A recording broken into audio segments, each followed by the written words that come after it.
دیکھیے اللہ رب العزت حکیم ہے، اور اس کا کوئی قول کوئی فعل حکمت سے خالی نہیں ہے۔ اللہ رب العزت نے اس کائنات کے اندر انسانوں کو تخلیق فرمایا، اور ان کی مختلف آیتیں ہیں، مختلف کیفیتیں ہیں۔ کسی کو اللہ نے مال دیا ہے، کوئی متوسط طبقے سے تعلق رکھتا ہے، تو وہ کوئی جو ہے وہ غریب ہے، غربت کے ساتھ متعلق ہے۔ تو اللہ کے راستے میں خرچ کرنے کی سب سے بڑی لاجت یہ ہے کہ اللہ رب العزت جو مالدار طبقہ ہے ان کو بار بار کہتا ہے کہ تم اپنا مال جو اللہ نے تمہیں دیا ہے وہ غرباء کے اندر تقسیم کرو۔ اللہ رب العزت نے جو بارہا قرآن حکیم کے اندر ارشاد فرمایا کہ یا ایھا الذین آمنوا انفقوا من طیبات، اپنے پاکیزہ چیزوں میں سے خرچ کرو۔ کس جگہ پہ فرمایا لن تنالوا البر حتی تنفقوا مما تحبون۔ تو یہ وہ ساری چیزیں ہیں کہ جن میں اصل مقصدیت یہ ہے، اس میں اصل روح یہ ہے، اس میں اصل حکمت یہ ہے کہ اللہ تعالیٰ وہ طبقہ جو غریب ہے ان کی کفالت کرنا چاہتا ہے امراء کے ذریعے،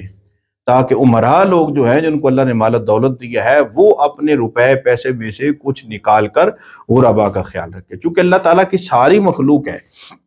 اور اس لیے اللہ رب العزت نے ساروں کا خیال رکھنا ہے۔ اب ذہن میں حضرت سوال یہ پیدا ہوتا ہے کہ اگر اللہ تعالیٰ نے ساری مخلوق پیدا کی ہے اور اس کا سب کا خیال رکھنا ہے تو اللہ تعالیٰ رزق بھی سب کو برابر دے دیتا ہے۔ یہ بھی ایک اہم سوال ہے کہ انسان کے ذہن کے اوپر یہ سوال کھٹکتا ہے کہ اگر اللہ ہی کی ساری مخلوق ہے تو پھر اللہ رب العزت سب کو مساوی رزق دے دیتا، سب کو برابر برابر دے دیتا۔ یہ کیا ہوا کہ امیر لوگوں کو زیادہ دے دیا، کچھ لوگوں کو زیادہ دیا، کچھ کو کم دیا، اور پھر یہ حکم دیا کہ امیر لوگوں سے لے کر وہ غریب لوگوں کو دیا جائے۔ تو اس میں حضرت حکمت یہ پنہاں ہے کہ اگر سب کو ہی برابر رزق تقسیم کر دیا جاتا، سارے ہی مالدار ہوتے، تو پھر یہ نظام کائنات کیسے چلتا؟ یہ جہاں جو کام ہو رہا ہے چونکہ لوگ ہی کام کر رہے ہیں نا، یہ روبوٹک سسٹم تو ہے نہیں۔ آج یہ ایک چیز الگ ہے کہ دنیا ایڈوانس ہو گیا، روبوٹک سسٹم جو ہے متعارف ہو چکے ہیں، لیکن اکثر کام جو ہے وہ انسان ہی کر رہا ہے۔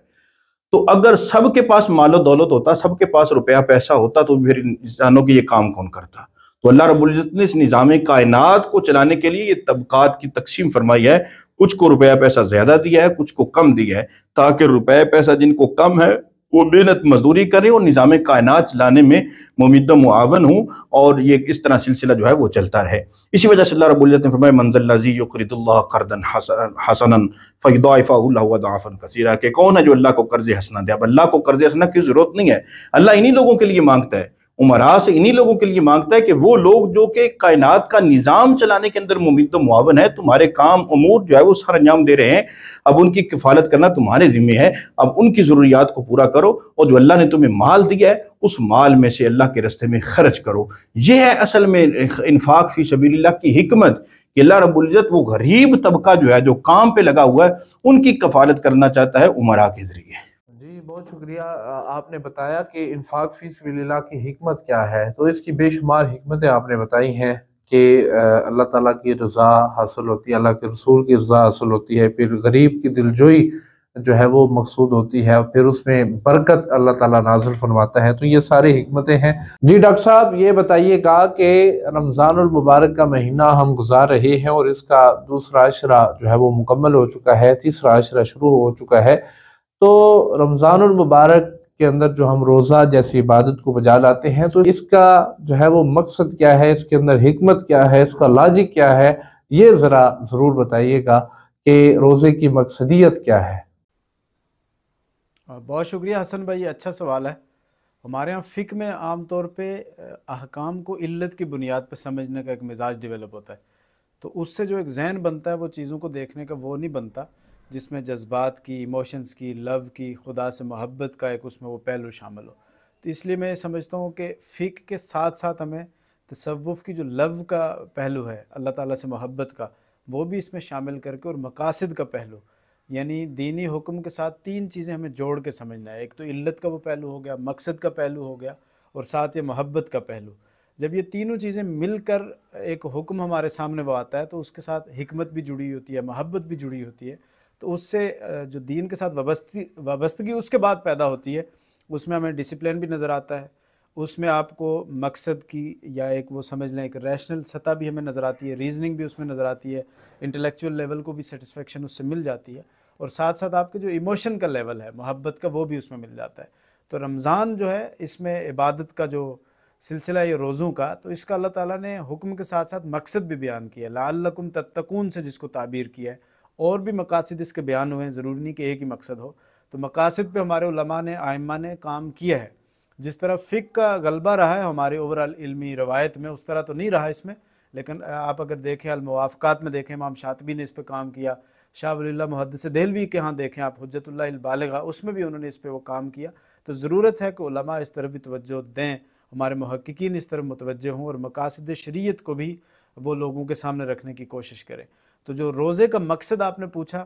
تو روزے کا جو سب سے بڑا مقصد ہے اس کو اگر دو مقاصد میں ہم کنٹریبیوٹ کر لیں، ڈسٹریبیوٹ کر لیں اس کو، ایک اللہ کی طرف جہت ہماری تقوی کی وہ قائم ہو جائے، یعنی ہمارے مزاج میں اللہ تعالیٰ کو پیش نظر رکھ کے کام کرنا وہ آ جائے، نہ ہم اپنی طبیعت کے زور پہ کام کر رہے ہوں، نہ اپنی ہم من چاہی زندگی کی طرف بڑھ رہے ہوں، بلکہ ہر مرحلے پہ یہ دیکھ رہے ہوں کہ میری ہی ترجیحات اس میں فائنل نہ ہوں، بلکہ ہم ہر عمل میں اپنے خالق یا خدا کی ترجیحات کو بھی اکوموڈیٹ کر سکیں. تقوی کا پہلو سے مراد یہ ہے. اور دوسرا اس میں مخلوق کے ساتھ ہماری جو نسبت وہ بنے، وہ تواسی پہ بنے، اس میں مواسات کا پہلو ہمیں نظر آنا چاہیے، احساس کا پہلو نظر آنا چاہیے، بھوک اور پیاس کے اس مرحلے سے گزر کے ہمارا یہ مشن بن جانا چاہیے کہ جتنا ہمارے بس میں ہے ہم نے اللہ کی مخلوق جو کہ بھوک اور پیاس سے دوچار ہو سکتی ہے، خواہ وہ انسان ہیں یا جانور ہیں، اس کو مٹانے کے لیے جتنا میرے بس میں ہے، جتنے میرے مقدور میں ہے، وہ ہر دو صورت میں نے وہ کرنا ہے. تو دو بڑے مقاصد تقوی اور خدمت، یا آپ سمجھ لیں کہ احساس، یہ اگر ہمیں پیدا کر سکے رمضان، تو مطلب یہ ہوا کہ ہم نے روزے کا وہ مقصد خدا کی رضا اور جو ایک شخصیت میں جو ڈیولپمنٹ چاہتا یہ رمضان، وہ میں نے وہ پیدا کر دی. تو مجھے امید ہے کہ آپ کے سوال کا اس کے بعد کافی حد تک میں اس پہ کچھ نہ کچھ اشارے وہ کر پایا ہوں گا. تھینک یو سو مچ. جی بہت شکریہ ڈاکٹر صاحب، آپ نے میرے سوال کا جواب دیا اور اس کے اوپر آپ وضاحت فرما رہے تھے اور بڑی تفصیل کے ساتھ آپ اس کے اوپر جو ہے وہ گفتگو فرما رہے تھے. اور بلا شبہ رمضان المبارک کا کوئی مقصد ہے، روزے کا کوئی مقصد ہے، اللہ تعالیٰ کی رضا ہے، اس کے علاوہ تزکیہ نفس ہے، اپنے نفس کی اصلاح ہے، اور اپنے آپ کو انسان جب خالی پیٹ رہتا ہے، انسان جب بھوک اور پیاس کاٹتا ہے تو اسے احساس ہوتا ہے کہ اللہ تعالیٰ کی نعمتیں اور اللہ تعالیٰ کی جو نوازشات ہیں یہ بڑی اہمیت کی عامل ہوتی ہیں. جب یہ نصیب ہوتی ہیں تو ایک جسم کو تقویت ملتی ہے، جسم کو جو ہے وہ ایک حرارت ملتی ہے. تو یہ ایک انسانی نفس کا اور انسانی وجود کا بہت بڑا تقاضا ہے کہ اللہ تعالیٰ کی نعمتیں میسر آتی ہیں. اب میں اگلا سوال علامہ راشد صاحب جو ہمارے پینل کا مستقل حصہ ہے ان سے کرنا چاہوں گا کہ سر یہ انفاق کے بارے میں تعلیمات بھی ملتی ہیں، حکم بھی ملتا ہے، قرآن کے اندر بے شمار آیات ہیں، اللہ کے رسول کے بے شمار فرمودات ہیں. تو آپ بتائیں کہ انفاق کرنا کتنا چاہیے، اس کی مقدار کیا ہے، اس کی کوانٹٹی کیا ہے، ہمیں کیسے پتہ چلے گا کہ ہم نے اللہ کی راہ میں کیا خرچ کرنا ہے، کتنا خرچ کرنا ہے، اس کی مقدار کیا ہے، یہ ذرا رہنمائی فرمائیے گا. جی حضرت، آپ نے بیان فرمایا کہ کتنا انفاق کرنا چاہیے. دیکھیے یہ جب اللہ رب العزت نے قرآن حکیم کے اندر بارہا ارشاد فرمایا نا کہ اللہ کے راستے میں خرچ کرو، یہ سوال اصحاب رسول نے اللہ تعالیٰ کے محبوب سے پوچھا کہ یا رسول اللہ ہم کتنا خرچ کریں. ظاہری بات ہے صحابہ کی مثالیں ہمارے سامنے موجود ہیں. کسی موقع پہ حضرت سیدنا صدیق اکبر اپنے گھر کا سارا سامان اٹھا لاتے ہیں، حضرت عمر فاروق گھر کا آدھا سامان اٹھا لاتے ہیں. تو بڑا خرچ کرنے میں حضرت عثمان غنی کا ان کی زندگی اسی سے عبارت ہے،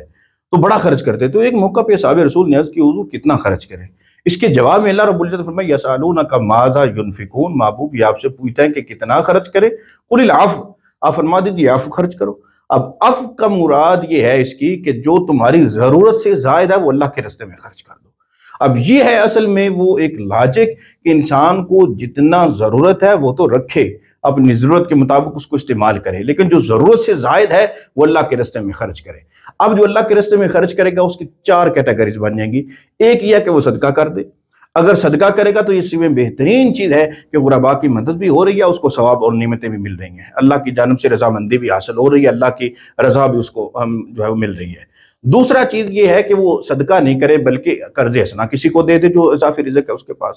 تو یہ بھی ایک عام چیز ہے. اگر نیت کے اندر اخلاص ہے تو اس پہ بھی اللہ رب العزت کو ثوابی عطا فرمائے گا. اور جس کو وہ قرض حسنہ دے رہا ہے وہ 1 فیملی کو دے رہا ہے، 2 فیملی کو دے رہا ہے، جتنے خاندانوں کو دے رہا ہے وہ سٹیبل ہو جائیں گے. تیسرا اس کا درجہ یہ ہے کہ وہ نہ تو صدقہ کرے نہ قرض حسنہ دے بلکہ مال مداربت کے طور پہ دے دے. ہم نے معاشرے کے اندر دیکھا کہ بے شمار ایسے لوگ ہوتے ہیں جن کے پاس سکلز ہوتی ہیں، مال نہیں ہوتا. اب ان کو مال کی ضرورت ہوتی ہے. اب اس کے پاس اللہ نے مال دیا ہے، یہ ان لوگوں کو مال اپنا ٹرانسفر کرے اور وہ کاروبار کے اندر مال لگا کر اپنی انویسٹمنٹ کرے اور اس کا کچھ پرسنٹیج طے کر لیں اور وہ رب المال جو ہے جس کا اصل مال ہے اس کو دے دے. اب یہ مداربت کے طور پہ مال دے دے، اب یہ بھی اسلام کے اندر بڑا ایک آسان طریقہ ہے، لیکن یہ جواز کے عمل میں آئے گا، اس پہ ثواب وغیرہ اس کو نہیں ملے گا اس میں، چونکہ اس کی اپنی معیشت بھی بڑھ رہی ہے اور دوسرے کا بھی یہ سہارا بن رہا ہے۔ چوتھا چیز جو آتی ہے نا وہ آ جاتی ہے سود کے اندر، کہ بندہ صدقہ بھی نہیں کرتا،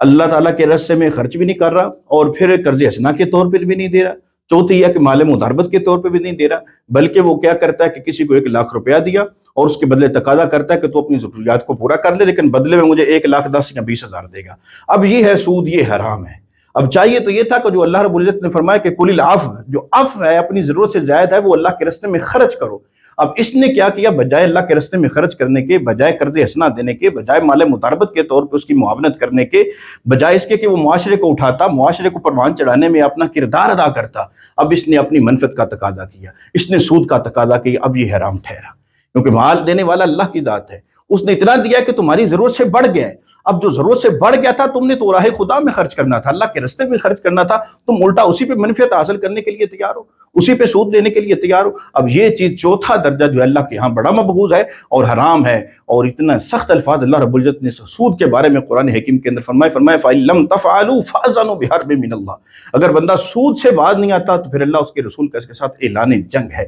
پھر اعلان جنگ پہ آمادگی ہوگی۔ اور حضور علیہ السلام نے لعنت فرمائی ہے سود لینے والے پر، سود دینے والے پر، بلکہ اس کے گواہوں پر، اور جو اس کو سود کو لکھنے والے معاملات کرتے ہیں ان تو اللہ رب العزت ہمیں سودی معاملات سے بچائے۔ اصل یہ ہے کہ کتنا دینا چاہیے، آپ کا یہ سوال تھا تو میں نے یہ عرض کر دیا کہ جو ضرورت سے زائد ہے وہ دینا چاہیے۔ اب اس کے طریقہ کار بھی آپ کو بتا دیے ہیں۔ پہلا درجہ سب سے اعلیٰ و افضل یہ ہے کہ صدقہ کر دے، کوئی اللہ کی رضا کی خاطر کر دے۔ دوسرا درجہ یہ ہے کہ قرض حسنہ کے طور پہ دے دے۔ تیسرا درجہ یہ ہے کہ مال مداربت کے طور پہ دے دے۔ یہ تین چیزیں ہیں۔ چوتھا جو ہے وہ ربا، سود کے بارے میں آ جائے گا۔ اللہ رب العزت ہمیں سود سے بچائے اور ان تین طرق میں سے پہلے پر زیادہ اور پھر اس سے کم دوسرے یا تیسرے پہ عمل کرنے کی توفیق نصیب فرمائے۔ جی ٹھیک ہے، آپ نے انفاق کی مقدار، انفاق کی کوانٹٹی کے بارے میں ہماری ناظرین اور ہماری آڈینس کی رہنمائی فرمائی ہے کہ ضرورت سے زیادہ جو مال ہے، یہاں پہ اللہ کے رسول کا ایک فرمان مجھے یاد آتا ہے، حضرت ابو امامہ اس کے راوی ہیں، وہ فرماتے ہیں کہ حضور نے ارشاد فرمایا کہ اے بندہ مومن، اے ابن آدم، تیرے پاس جتنا بھی مال ہے وہ ضرورت سے زیادہ تو اگر اللہ کی راہ میں خرچ کرے گا تو تیرے لیے بہت اچھا ہے، اور اگر تو اسے روک کے رکھے گا، بچا کے رکھے گا، بخل اختیار کرے گا تو وہ تیرے لیے برا ہے۔ تو اللہ کے رسول صلی اللہ علیہ وسلم نے فرمایا کہ میرے پاس اگر اونٹ پہاڑ کے برابر بھی سونا ہوتا تو میں 3 دن سے زیادہ اسے اپنے پاس نہ رکھتا، بلکہ اسے ضرورت سے زیادہ راہ خدا میں خرچ کر دیتا۔ تو آج جو لوگ سام بن کے بیٹھے ہیں اپنی دولت پہ، ان کے دائیں بائیں غریب، ان کے رشتہ دار، ان کے ہمسائے بھوک سے مر رہے ہیں، بچے بھوک سے تڑپ رہے ہیں، تو ان کو چاہیے کہ یہ رمضان کا مہینہ یہ بڑا بابرکت مہینہ ہے، یہ انفاق اور صدقہ و خیرات کا مہینہ ہے، اس میں اللہ تعالیٰ کی راہ میں خرچ کر کے اس کی قرب، اس کا جو قرب ہے وہ اور اس کی رضا جو ہے وہ حاصل کریں۔ تو بڑے خوبصورت باتیں ہوئی ہیں۔ ڈاکٹر صاحب آپ کا بھی بہت شکریہ، آپ نے ہمیں آزاد کشمیر سے جوائن کیا ہے، اور علامہ صاحب آپ کا بھی شکریہ، میرے دونوں اسکالرز نے بڑی خوبصورتی کے ساتھ جو ہے وہ ہمارے ہر سوال کا جواب بھی دیا، ہمارے ناظرین کی رہنمائی فرمائی۔ انہی کلمات کے ساتھ اپنے میزبان حسن رضا رضوی کو اجازت دیجیے، اللہ نگہبان۔